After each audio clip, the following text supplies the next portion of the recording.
आगे रामलाल जी शर्मा साहब और सभी मंच पर बैठे अतिथिगण और सभी सामने बैठे मेरे किसान भाइयों, आज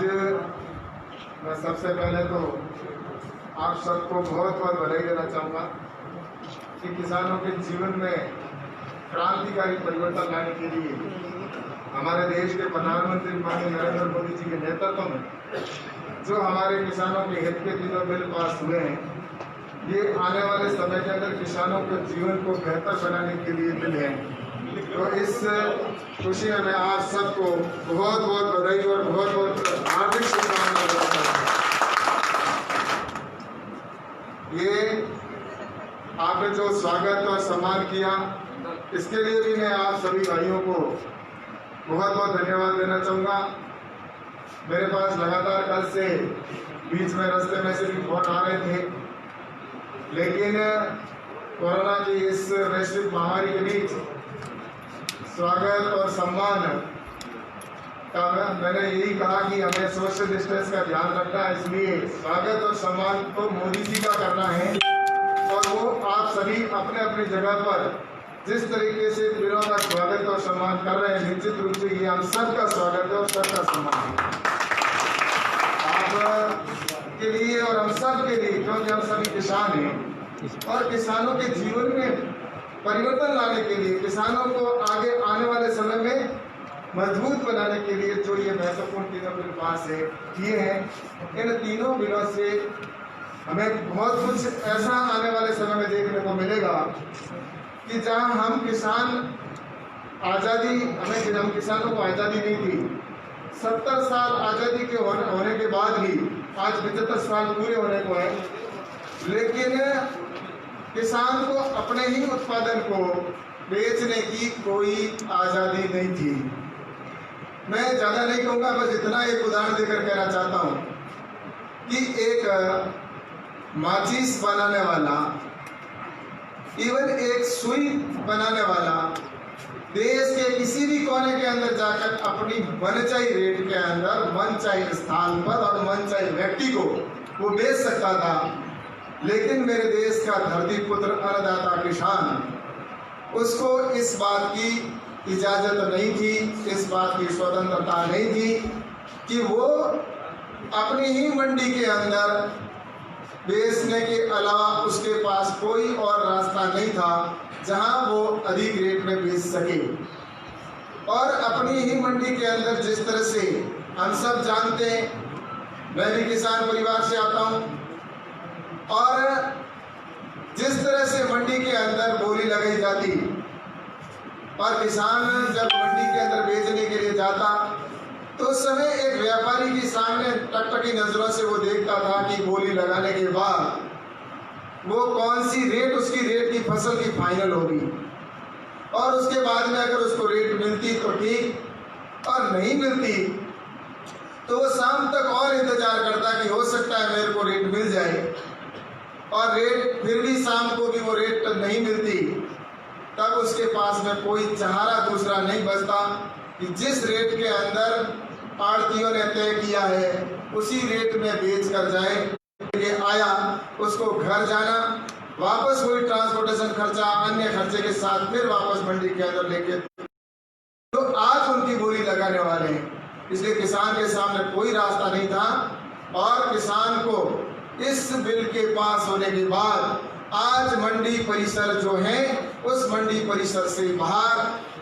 जहां भी उस किसान का खेत है, चाहे उसका वेयर हाउस है, चाहे कोल्ड स्टोरेज है, वहां से वो अपने उत्पादन को किसी भी राज्य के अंदर, किसी भी जिले के अंदर, किसी भी व्यक्ति टैक्स भी नहीं चुकाना पड़ेगा। ये सबसे बड़ा काम है।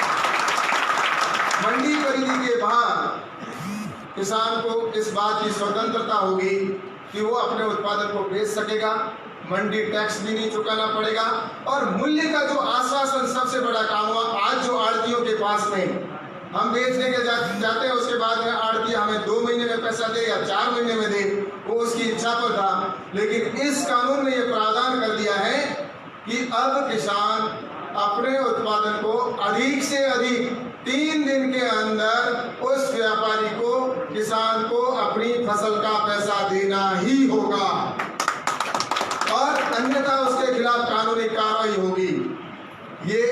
कानून के अंदर कर दिया। तो इस तरह से किसान को इसमें स्वतंत्र किया गया है और किसान को अपनी मूल्य लेने का भी अधिकार होगा और मंडी टैक्स जो चुकाना पड़ता है वो मंडी टैक्स भी नहीं चुकाना पड़ेगा। और दूसरा कानून जो आया है मूल्य आश्वासन का कानून, मूल्य आश्वासन कानून भी है, वो किसानों को इस बात का इंश्योर करेगा कि जब उसकी फसल कट जाएगी, फसल कटने के बाद वो किस रेट के अंदर अपनी फसल है उसको बेचेगा, वो फसल के बोने से पहले ही किसी करारकर्ता के साथ करार कर दिया जाएगा। अब उसके साथ में करार में, अगर मैं ज्यादा उदाहरण, लंबी बात नहीं करूंगा, अगर एक व्यापारी का मैं उदाहरण देना चाहता हूं कि आपके अगर कोई उत्पादन है, मूंग है, मोठ है या आपके किन्नू है, कोई भी फसल है, उसकी कोई रेट तय कर दी। अगर आपसे कोई एग्रीमेंट करने के लिए आया कि आपकी ऑर्गेनिक है या आपकी जो फसल है कटने के बाद आप मुझे दोगे, तो उन दोनों के बीच में एक समझौता होगा। और उस समझौते के अंदर क्या होगा कि समझौते में कोई मान लो कह दिया कि किन्नू का अगर कोई रेट तय करना है, रेट तय हो गई कि 10 रुपये किलो में किन्नू दूंगा। अब 10 रुपये के अंदर अगर रेट तय हुई है, उसके अंदर मैं एक आपको क्लियर कह दूं कि इस कानून में जमीन का कहीं प्रावधान नहीं है देने का, न तो लीज पर देने का प्रावधान है, न उसका कोई रजिस्ट्री करने का कोई प्रावधान नहीं है। ये जो कहते हैं कि बड़ी बड़ी कंपनियां आएगी, किसानों के ऊपर अधिकार कर लेगी, किसानों के खेत पर अधिकार कर लेगी, आपको एक क्लियर बता दूं कि इस कानून के अंदर ये कोई प्रावधान नहीं है। जैसा हमारे बटाई पर खेत देने का प्रावधान है वो इस कानून में नहीं है। जैसे हम किसी के खेत को बटाई पर लेते हैं और खेत के मालिक को 25% 30% देने का बाद में तय होता है, वो कानून ये नहीं है। इस कानून में सिर्फ और सिर्फ फसल का एग्रीमेंट होगा, जिसको किसान खुद बोएगा, किसान खुद तैयार करेगा और उसके बाद में जो पहले एग्रीमेंट हुआ है उसके आधार पर जितना उसका उत्पादन हुआ है उतना उत्पादन बेचना है, उसकी रेट तय की जाएगी, उसके रेट पर मिलेगा, इतना ही इस कानून में है। और उसके बाद में इसके अंदर जैसे रेट तय कर दी किंतु की आपके 10 रुपए की, अब रेट फसल के बाद अगर रेट आई उस समय बाजार का भाव अगर 5 रुपए हो गया या 6 रुपए हो गया तो व्यापारी को 10 रुपए के अंदर एग्रीमेंट हुआ है तो 10 रुपए देने ही पड़ेंगे, नहीं देगा तो उसके खिलाफ कानूनी कार्रवाई होगी। वहीं अगर किसान की रेट 10 रुपए के स्थान पर बढ़कर 15 रुपए हो जाती है या 20 रुपए मार्केट में हो जाती है तो ऐसे समय में किसान उस एग्रीमेंट को छोड़ सकता है और किसी दूसरे व्यापारी को बेच सकता है, उसके खिलाफ कोई कानूनी कार्रवाई नहीं होगी। इससे बढ़िया क्या हो सकता है, मुझे ये बताइए। तो इस तरह से ये कानूनी प्रावधान किसानों के लिए कानून के अंदर किसान को छूट दिया। उसमें और सुनवाई का जो रखा है वो नजदीक का जो हमारा जुडिशियल पावर जिसके पास है वो एसडीएम के पास है। अगर आपके करार के ऊपर जो आपने एग्रीमेंट किया उसके ऊपर उत्पादन नहीं खरीदता है तो व्यापारी को आपने जो रेट तय किया अगर उस पर नहीं खरीदता है तो एसडीएम कार्यालय में सुनवाई होगी और एसडीएम आपको 4 पंच नियुक्त करेगा, यानी कि एक बोर्ड बनेगा जिसमें किसान के कहेंगे 2 आदमी तेरे दे दे और 2 आदमी व्यापारी को कहेंगे तुम्हारे दे दो।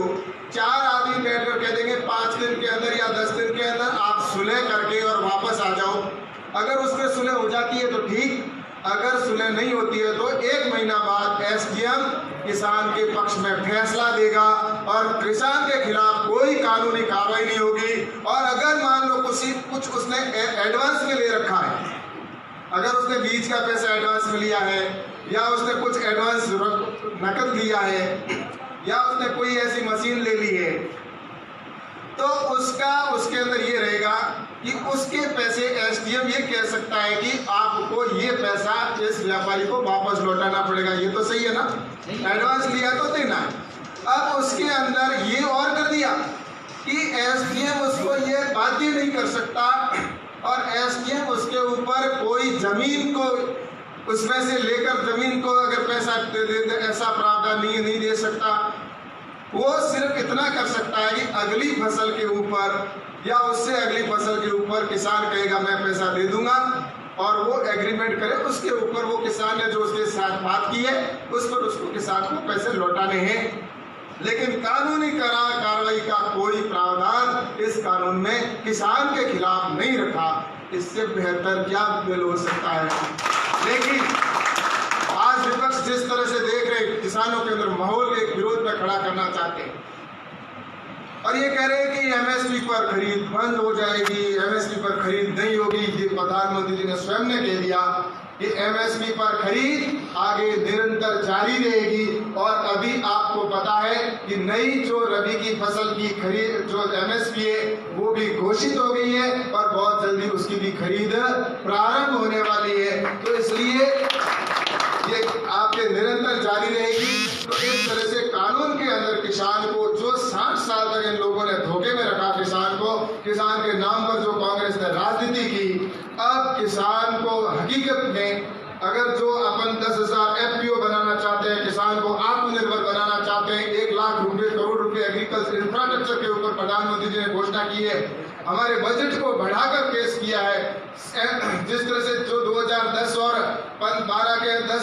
अंदर जो कृषि का बजट होता था वो मात्र 12,000 या 13,000 करोड़ रुपए हुआ करता था पूरे देश का। लेकिन अभी जो कृषि का बजट है उसके अंदर 1,34,000 करोड़ का इस बार कृषि का बजट है। उनके सिर्फ 12 या 13,000 हुआ करता था और उसमें भी 75,000 करोड़ रुपए तो सीधे किसान के खाते में किसान सम्मान निधि के तौर पर 6-6 हजार रुपए जो पहुंच रहे हैं वो सीधा देने का काम कर रहे हैं। तो इसलिए मोदी जी किसानों के विरोध कोई ऐसा बिल ला नहीं सकते। किसानों के हित का ये बिल है और आने वाले समय में किसानों के जीवन में परिवर्तन आएगा। और जिस तरह से हम कहते थे उत्तम खेती मध्यम व्यापार लास्ट में नौकरी को पसंद करते थे, लेकिन मैं आप दावे के साथ में कहता हूं कि आने वाले समय में जो युवा हमारे गांव को छोड़कर शहर की ओर चला गया वो भी वापस कृषि की ओर आएगा और गांव खुशहाल होगा, किसान समृद्ध होगा, तभी हमारा देश समृद्ध होगा। इस दिशा के अंदर हमारी सरकार काम कर रही है। किसानों के हित के बहुत अच्छे महत्वपूर्ण किसान है, उनसे कहिए कि इससे बढ़िया कोई बिल हो नहीं सकता कि किसानों के जीवन को परिवर्तन लाने के लिए बिल आया गया है। तो मैं आपसे इस बिल के आने के अवसर पर मैं आप सबको बहुत बहुत बधाई देना चाहता हूँ, बहुत बहुत शुभकामना देना चाहता हूँ। और आपने जो स्वागत और सम्मान किया है इसके लिए मैं आप सबको बहुत बहुत धन्यवाद देना चाहता हूँ। बहुत बहुत आभार। जय हिंद, जय भारत, जय जवान, जय किसान। भारत माता की। आज हमारे बीच में माननीय मंत्री मोदी जी का अपन सब स्वागत करने आए हैं। इसी कड़ी में अपने बीच में विराटनगर विधानसभा क्षेत्र के भी कार्यकर्ता हैं, उनसे निवेदन करूंगा कि आप मंत्री जी का स्वागत करें। विराटनगर विधानसभा, सोमू विधानसभा और कोटपुतली विधानसभा होगी। आप बोलिए, कोटपुतली के जानकारी। हाँ, शंकर सिंह जी।